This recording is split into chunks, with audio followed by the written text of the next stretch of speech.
Hi, Troy, it's Lane. I'm giving you oral feedback because I had a kitchen accident that involved the tip of my finger, which is no longer there. So I can't really type very well. I can kind of do it with three fingers on this side, but it's a little challenging. So I think that you said that Riley might not come tomorrow. So I'm guessing that's why your tutoring plan is a little thin.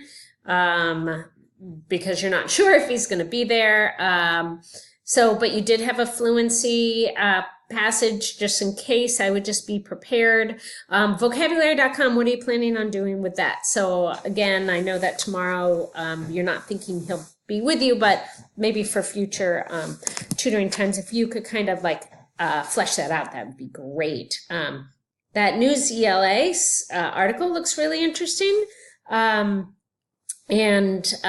just wondering, are you going to work on any comprehension or comprehension strategies with Riley? That might be a good, I know you've been really working on handwriting and you're working on the handwriting of the letter, which is great. And I'm just trying to think that, I know you've been spending a lot of time thinking about writing and working on writing, and maybe once that's completed, you can kind of go back and help him with some comprehension strategies. So just something to think about for next time. And again, I know you're not planning on seeing Riley, but you never know. He might come and show up, so I hope you're prepared. And if not, I'll have you work with someone else tomorrow. But I appreciate your help.